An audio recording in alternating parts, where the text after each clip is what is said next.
Okay, we're live. I think this is okay. We're live. Hi, everybody on YouTube. Today we're going to read to the kids. We're going to read The Infamous Ratsos, books 1 to 3. Right, Ma? By Vinny Sluga, illustrated by Riley Curtis. Okay. Um, what page are we on, Mama? Did you remember? I had a marker in there. Yeah, I had a sticker in there. Oh yeah. You only read 2 chapters in. Yeah. The snow. Something I read 2 chapters. Yeah, 1. Let me find it. Hats off. We read, right? What? We read hats off. Remember? Remember? Chad Badgerton? The Snow Job. 1-3. Remember? The Snow Job. When the Ratso brothers woke up, it's snowing. Everything is in Big C. It looks like it's draped with white sheets. No school today, boys, said Big Lou. The buses can't get down the roads. Buses are for softies, said Louie. I'll have to do some snow plowing, grumbles Big Lou. Hang tough and try not to get into much trouble when I'm gone. He slams the door behind him. Boom. I have an idea, says Louie. How much trouble will we get us into? Asks Ralphie. Plenty, says Louie. Let's go. The Russell brothers put on their snow pants, the coats and gloves and boots and scarves and hats. They grab the shovels and go outside. It is still snowing. I can't see, says Ralphie. What's the plan?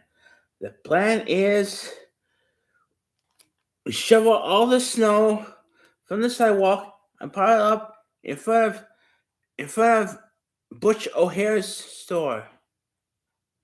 When he comes down from work this morning, he won't be able to open the door. That's mean, says Ralphie. That's tough, says Louie. Righto, Ralphie says, cracking his knuckles. Let's make some trouble. The Ratso brothers go out to the sidewalk and begin shoveling. They shovel and shovel and shovel, even when the snow starts falling heavily. They can't see a thing. This is hard work, says Ralphie. It'll make us tougher, says Louie. Keep shoveling. This way, says Ralphie. No, this way. This way, says Louie. I'm pretty sure this way, says Ralphie.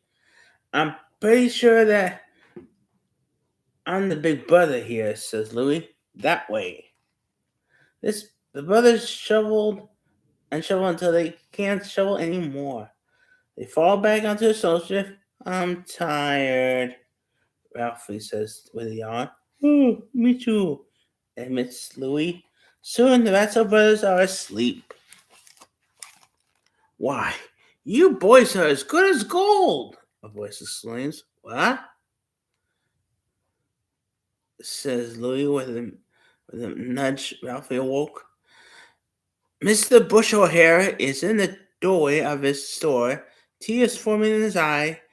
It would have been taking me all day to show that. I'm going to tell every one of my customers how thoughtful you are. We're not thoughtful, we're tough, insists Louie. Mr. Bush O'Hare isn't listening. He already opening for business, with a little extra spring in his step.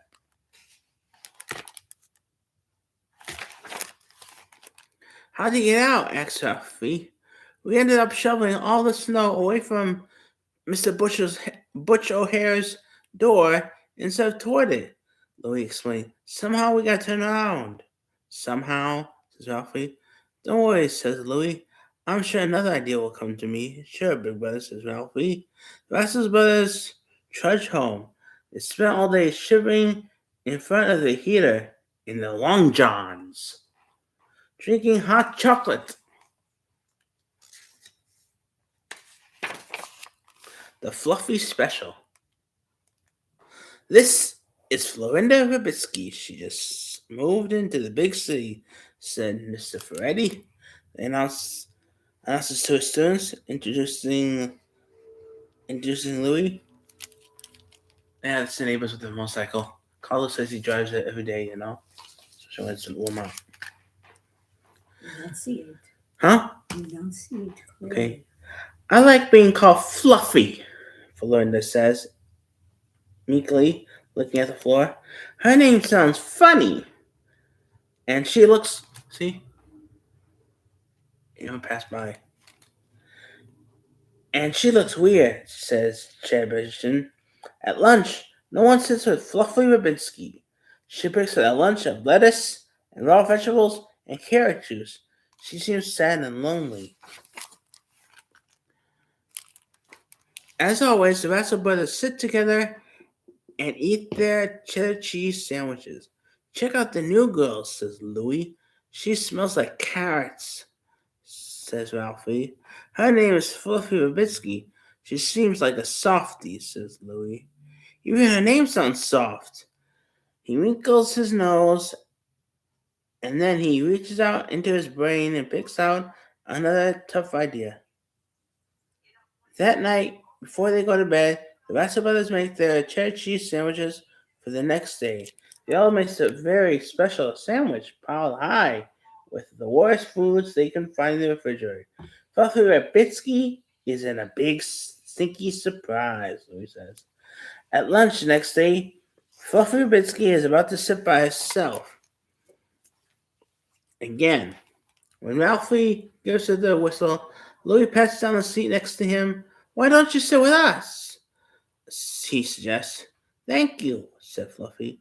She sits down quietly and takes out her sad little lunch of lettuce and raw vegetables and carrot juice. We thought you might like a real big sea treat, Louis says, pushing a sandwich in front of her. We call it the Fluffy Special. We made just for you. Fluffy wraps the sandwich and takes a sniff. Her eyes glow wide. Ralphie doesn't know whether to laugh or pinch his nose. The sandwich smells beyond awful. But then Fluffy Rubinski grabs the sandwich with both paws and takes a huge bite. Mmm. What's that noise? She's just swallowing. Pickled mushrooms and beets and eggplant, just like my Nana used to make. How did you know? We didn't, Louis said. Ralphie is too busy enjoying her sandwich to care when she finishes. She pats her belly and looks at the Russell brothers with shining eyes. I've been missing my old house and my Nana since we moved here, she explained. You two are the first ones to make me feel at home. I can't wait to tell everyone how generous you've been to me. We're not generous. We're tough, Louis insists. But Fluffy Rubinski is not listening.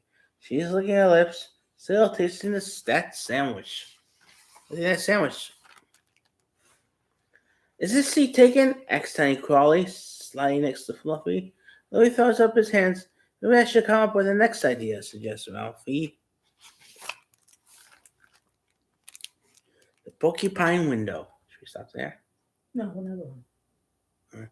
On the way home from school on Friday, the Russell brothers passed by Mrs. Porcupine's house. Mrs. Porcupine spends her days leaning against her cane and staring out her window with a sore expression on her face, like she just sucked on a pickle. She seems to reserve her sourest looks for the Russell brothers. Ralphie Russell's brain is not quite as big as his brother's, but it is filled to the brim with ideas. He reaches out and pulls a nasty one.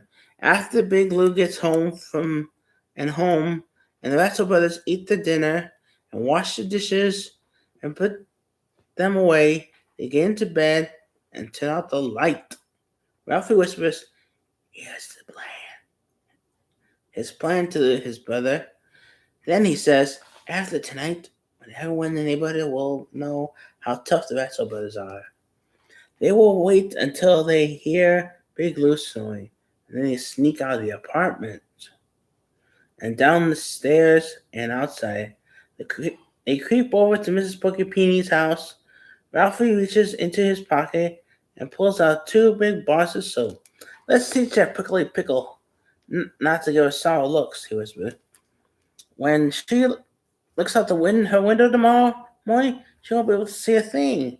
Pretty clever, says Louis, though he still considers himself the smart one.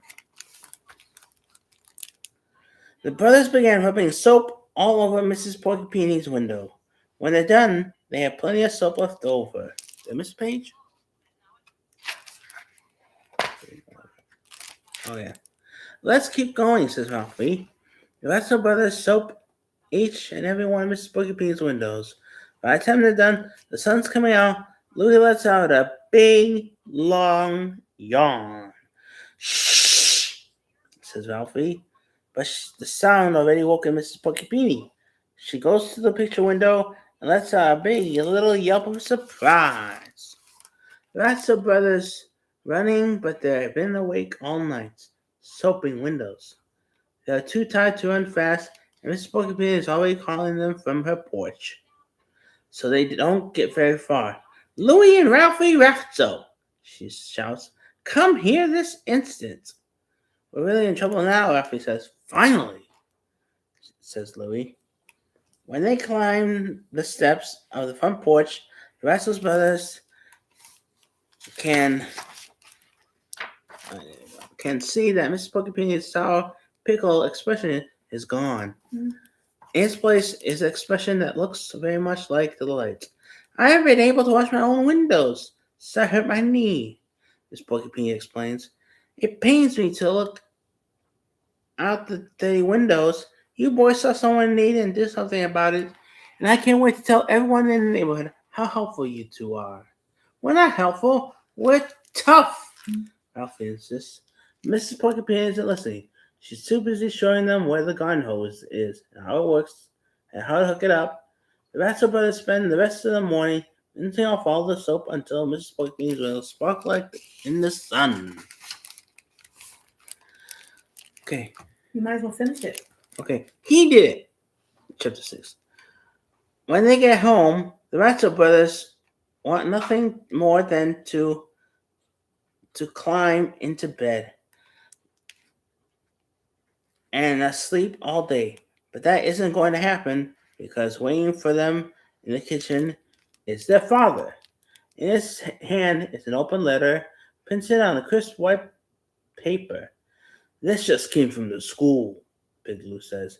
Do you boys have something you'd like to tell me?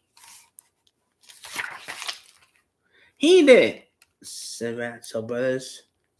The Ratso brothers say at one same time, each pointing to you out there. You've both been busy. According to Mr. Ferretti, you welcomed a new student to the school and made her lunch. And according to Miss Beavers, you stopped the bully from terrorizing another student. Big Lou says, rereading the letter. And then this morning, when I went to get the mail, Mr. Bush O'Hare told me you two shoveled this sidewalk during the snowstorm.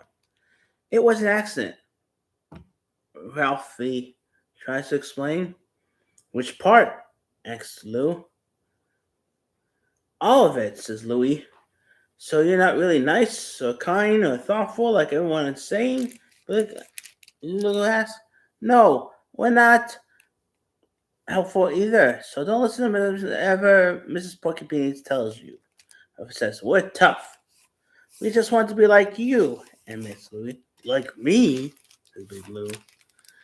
Yeah, you're tough. Being nice and helpful is for softies, says Ralphie. Big Lou looks at the photo of Mama Ratso on the wall. He hangs his head. The last thing I want you to be like me, he says. It's been hard on all of us since your mom has been gone. But the two of you have found the way to take care of yourselves and be good to others. I should like to be more like you. Louis and Ralphie blink. They think that they look at the photo of Mama too. They think about how soft and warm she was and how good she was to them. Being tough all the time is so tough, says her father. He puts his arms around the Ratso brothers and pulls them close. I think I have something in my eye, says Louie. Me too, says Ralphie. Full on the crying. Big Lou, loudest of all. Tough enough. This is Louie Ratso. This is Ralphie Ratso. This is Big Lou Ratso. Everyone in the big city knows Ratso, says everyone stays out of their way. Because who knows what they might be up to next. They might just rake and bag your leaves for you on the windy day. You might wake up morning to see them refix your broken fence. They might even push you on the playground swing. Life is tough enough, says Big Lou. We might all well just try to make it easier for once and another for whether we can. No worries, I've got big plans for us, says Louie. He still considers himself a smart one. So does Fluffy Rubisky. Whatever your plans are, count me in, says Fluffy. Whee, says Tiny Crawly. This is fun. Righto, says Ralphie. The end. Excellent, Vinny. Should I end the stream? Yeah. Very, very good. Good reading.